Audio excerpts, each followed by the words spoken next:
Nothing has changed. The Japanese people must continue to endure harassment and humiliation. We eagerly anticipate the arrival of the... Hey, I hear you leaving us. Splinter Cell Chaos Theory is the third iteration of Ubisoft's popular stealth action franchise, and it once again stars Sam Fisher as a top-secret super spy charged with cleaning up the government's mess when political situations turn sour. Time, boy. Wouldn't miss it for the world. This Splinter Cell is the most comprehensive, most fully featured one yet, because it once again has a good-sized single-player campaign, an updated version of the innovative multiplayer mode introduced in the second Splinter Cell, and now a brand new cooperative multiplayer mode that lets you and a friend perform some very cool new tricks. And of course, the game looks gorgeous, at least on the Xbox and PC anyway. Though the multiplayer features are the most original aspects of the game, the single-player campaign is actually the highlight. Despite some cosmetic differences, it basically plays similarly to the previous Splinter Cell games, so it's all about staying in shadows and creeping up on enemies whose backs are turned. But the campaign has been redesigned to be more lenient and more open-ended, allowing you to take more of a brute force approach in most cases, if you prefer. You've also got some optional mission objectives to pursue, and you're rated on your performance at the end of each mission, so there's good reason to go back into each one. Fisher is also armed with a knife this time, and has a variety of great new moves and animations. He's more effective than ever at taking out foes in close quarters, and all this definitely makes the campaign more fun overall.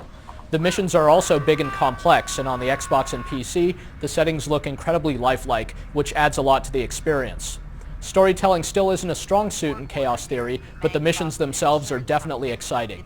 Most of the campaign missions have a memorable set piece of some sort. The cooperative mode ties in with the campaign and focuses on a couple of Splinter Cells in training who've got a job to do even as Sam Fisher's doing his thing. Co-op actually doesn't play that differently from the campaign, though you've got access to some really neat two-man moves that are possible in certain situations. As great as these look, they do feel a little contrived, probably because the level design of the co-op missions isn't as tight as the single-player missions. There also simply isn't as much co-op content to play around with. It's hard not to like this mode in spite of that, though, since everyone wants there to be co-op in pretty much every game with multiplayer, and the mechanics are basically well implemented. Still, there's some untapped potential. As for the Versus mode, much like in Pandora Tomorrow, it pits spies against mercenaries in objective-based skirmishes, and these two sides play completely differently. Matches are limited to 4 players, and even though the spy side resembles Sam Fisher, you'll find that there's actually a lot to learn about both the spy and mercenary sides. Plus, you need to learn the game's big, complicated maps, of which there are many more this time around. Multiplayer Chaos Theory can have some really great moments in it, such as when a spy manages to grab a mercenary in a chokehold and say something rude to him before snapping his neck. Chaos Theory's new maps are also quite interesting, and the tweaks made to the multiplayer rules make the gameplay even more diverse and complex. But multiplayer really caters to the hardcore. You'll probably want to play this one with friends instead of with strangers, because unless you've mastered the characters and learned every inch of the maps, you can be a huge liability to your two-man team. There's no question that this is a unique and interesting multiplayer mode, but it's also an acquired taste, better suited to those who prefer a deliberate cat-and-mouse style game over all-out action.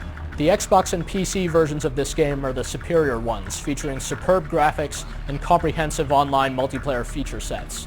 The Xbox version provides a more tactile feel through its controls, and also offers the choice between split-screen or online co-op play, so it edges out the PC version slightly.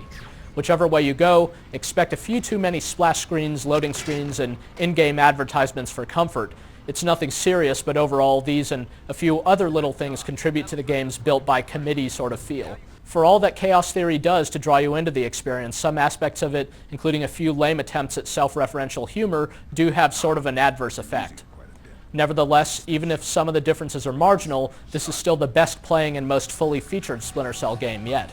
Splinter Cell Chaos Theory has a lot to it, and if nothing else, the sum of all these parts is something very impressive.